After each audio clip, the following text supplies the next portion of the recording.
Highest यार Google में off campus placed हुआ था बच्चा 60 LPA की 60 लाख की पैकेज यहाँ पे लग चुकी है।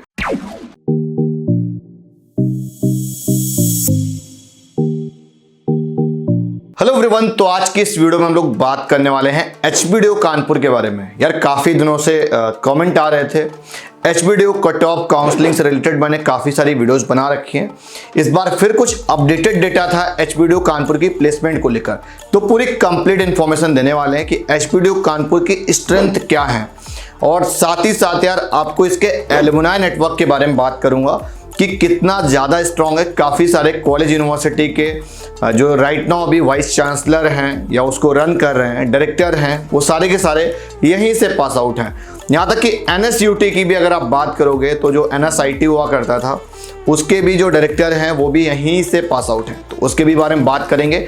इंडिया मार्ट यहाँ का एक कहने का सेंस, जो इंडिया मार्ट जो कंपनी है वो यहाँ के फाउंडर हैं, इट्स मीन कि वो यहाँ से पास आउट हो चुके हैं। इस तरह से एक नहीं, काफ़ी ज़्यादा एलुमनाई नेटवर्क स्ट्रॉन्ग है इनका। और अगर टोटल मैं बात करूँ कि कितने ईयर हो चुके हैं HBDU कानपुर को, तो 100+ ईयर हो चुके हैं। वीडियो यार थोड़ी सी हो सकता है लेंदी हो गई हो, तो वीडियो जरूर पूरी देखना यार, कुछ ना कुछ आपको इन्फॉर्मेशन जरूर मिलेगी।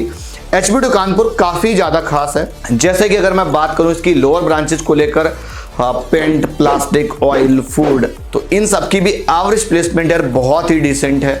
और CS की एवरेज प्लेसमेंट मतलब यूपी के अंदर तो मुझे लगा कि काफ़ी अच्छी, एक डिमांडिंग होना चाहिए कि बच्चों को अगर CS IT यहाँ पर मिल रहा हो तो एक बार ले लेना चाहिए इन कंपेरिजन टू अगर आपको कुछ 11 से 15 वाली अगर NITs भी मिल रही हैं तो उससे ज़्यादा बेटर रहता है। तो जैसे कि हम सभी जानते हैं कि HBDU को 100+ ईयर कंप्लीट हो चुके हैं 1921 से 2021 तक के एग्जैक्ट 100 ईयर हुए। अब यार 101 ईयर हो जाएंगे बहुत ही जल्द, तो बहुत ही ज़्यादा पुराना इंस्टीट्यूट है।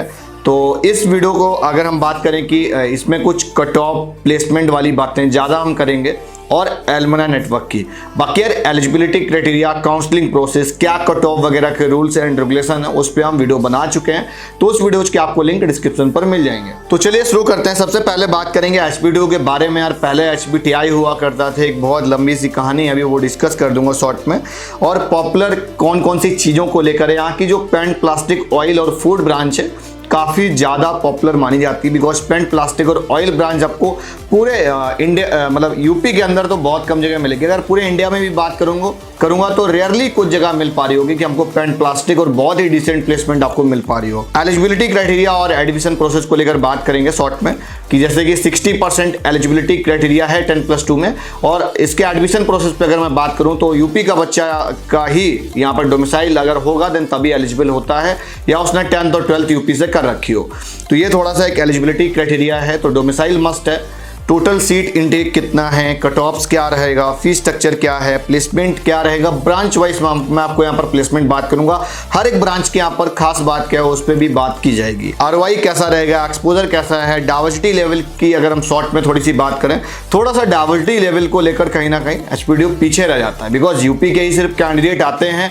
तो देन अगर थोड़ा सा अदर स्टेट वाले कैंडिडेट को भी अलाउ किया जाएगा तो और अच्छा इंस्टीट्यूट बन सकता है, नो डाउट। मतलब काफ़ी सारी NITs से बेटर है। तो एक और अगर यूपी के अंदर बात करो तो स्टेट लेवल पे गवर्नमेंट इंस्टीट्यूट पे नंबर 1 पे है। और टॉप प्राइवेट कॉलेज और NITs के बीच में थोड़ा सा कंफ्यूजन रहता है कि NITs लूँ, IIITs लूँ कि HBDU ले लो, या कुछ प्राइवेट कॉलेज हैं, सर मुझे JP मिल रहा है, JP लूँ कि HBDU लूँ, थापर लूँ कि HBDU लूँ, VIT लूँ कि HBDU लूँ, SRM लूँ कि HBDU लूँ, या मणिपाल लूँ कि HBDU लूँ। ऑन दैट सिचुएशन कि आपको HBDU ही प्रेफर करना है। और जो सबसे स्पेशल और यूनिक चीज़ है वो उसका एलुमनाई नेटवर्क है, तो उस पर भी हम बात करेंगे। और लास्ट ईयर यार काफ़ी सारे स्टूडेंट्स को हमारे थ्रू, गाइडेंस के थ्रू अलॉटमेंट मिली हुई है, तो वो भी आप स्क्रीन पर देख सकते हैं।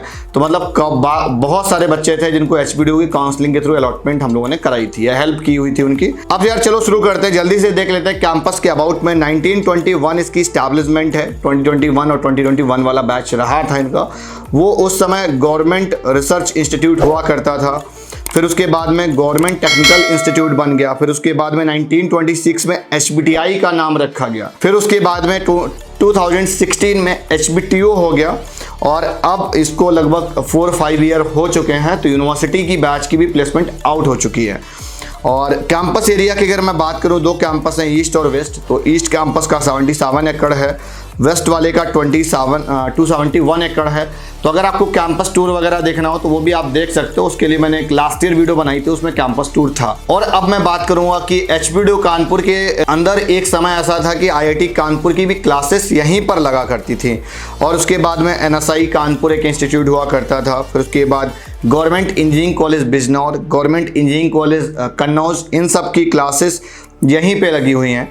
और अगर मैं बात करूं कि कौन कौन सी चीज़ों को लेकर पॉपुलर है, तो गवर्नमेंट जॉब में सबसे ज़्यादा सिलेक्शन रेट रहता है, क्योंकि गवर्नमेंट इंस्टीट्यूट है तो बहुत सारे जो कोर ब्रांच के बच्चे होते हैं, इलेक्ट्रिकल, सिविल और मैकेनिकल के बेसिकली, तो वो कहीं ना कहीं आईएएस में, ईएस में, गेट में काफ़ी अच्छी रैंक स्कोर कर जाते हैं और उनका काफ़ी अच्छा फ्यूचर रहता है। अब जैसे कि मैंने 10+2 के यहाँ पर एलिजिबिलिटी क्राइटेरिया को लेकर बात की हुई थी, तो आप यहाँ पर देख सकते हो 60% आपका होना ही चाहिए, पीसीएम भी 60% होनी चाहिए, और जेईई मेन के भी यहाँ पर ही आप एप्लीकेबल होंगे। और इस पर मैंने काउंसलिंग को लेकर पूरे इस ब्रोशर को मैंने ब्रीफ किया हुआ है, तो आप उसको भी जाकर देख सकते हो। अब अगर मैं बात करूँ कि टोटल सीट इनटेक यहाँ पर कितना है, तो 875 टोटल सीट अवेलेबल हैं, जिसमें से 838 आपकी टोटल सीट है। बाकी की 37 सीट है वो ट्यूशन फीवर सीट्स हैं। यहाँ पर सीट मैट्रिक्स आप कैटेगरी वाइज, ब्रांच वाइज आप स्क्रीन पर देख सकते हो। अगर आप चाहें तो पोस्ट करके स्क्रीनशॉट भी ले सकते हैं।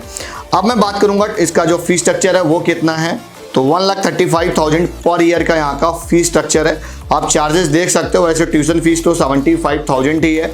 अब जिसको ट्यूशन फी ओवर सीट यहाँ पर मिलेगा उसका सिर्फ ट्यूशन फीस नहीं लगता है, बाकी के सारे चार्जेस उसको पे करने पड़ते हैं। अब मैं बात करने वाला हूँ एचबीडीयू कानपुर की प्लेसमेंट को लेकर, कि फीस स्ट्रक्चर हो गया, सीट इनटेक हो गया, एलिजिबिलिटी क्राइटेरिया हो गया, पॉपुलर कौन कौन सी चीज़ों को लेकर उस पर भी मैंने बात कर ली। अब अल्टीमेटली हम प्लेसमेंट की आप लिस्ट यार देख सकते हो, बहुत सारी कंपनीज आती हैं यहाँ पर। एडोबी हो गई, इंडियन ऑयल हो गई, माइक्रोसॉफ्ट को हो गया, और आपका हीरो हो गई, मतलब कि बहुत अच्छी अच्छी कंपनीज है, टीसीएस हो गई, रिलायंस हो गई, सैमसंग हो गई। तो इन सब में कंपनीज में प्लेसमेंट्स भी हुए हैं।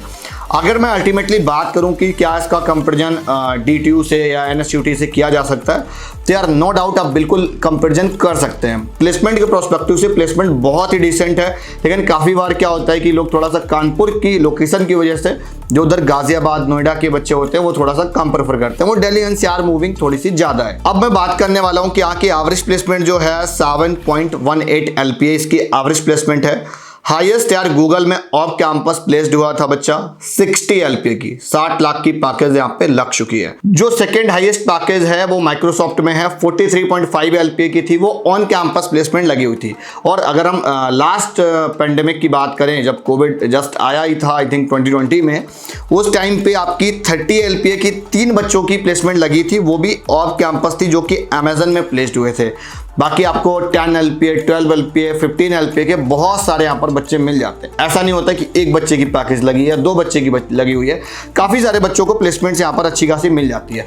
अब अगर मैं बात करूँ सिर्फ CS की एवरेज प्लेसमेंट कितनी होगी, तो CS की एवरेज प्लेसमेंट है 10 LPA से ज़्यादा है, मतलब कि 10 LPA तो आप लेकर चलो ही चलो। अगर आपको CS लेना है तो 10 LPA की पैकेज मिल जानी है। अब मैं बाकी की जो लोअर ब्रांचेज हैं उनकी पॉपुलैरिटी को लेकर अगर बात की जाए, तो जैसे कि पेंट हो गया, ऑयल ब्रांच हो गई आपकी, प्लास्टिक हो गई, फूड भी हो गई, फूड को भी हम कंसिडर कर लेते हैं। इन सब की भी प्लेसमेंट बहुत ही डिसेंट रहती है, मतलब एट एन एवरेज 5 to 6 तो आप LPA लेकर चल ही सकते हो। बहुत सारे प्राइवेट कॉलेज आपको ऐसे मिलेंगे जिनकी एवरेज प्लेसमेंट 6 LPA, वो भी CS वाली ब्रांच की। तो कुछ न्यूज़पेपर की क्लिप भी मुझे मिल गई यार, जैसे कि आप 30 LPA वाले बच्चे का देख पा रहे होगे, 3 स्टूडेंट प्लेस्ड हुए थे जैसे कि मैंने बताया। उसके बाद एक कोई कैंडिडेट 37 LPA का भी पैकेज लगा हुआ है। जैसे कि अगर आप हेडलाइन में देखोगे 5 बच्चों की पैकेज कितने की लगी, 20 लाख की।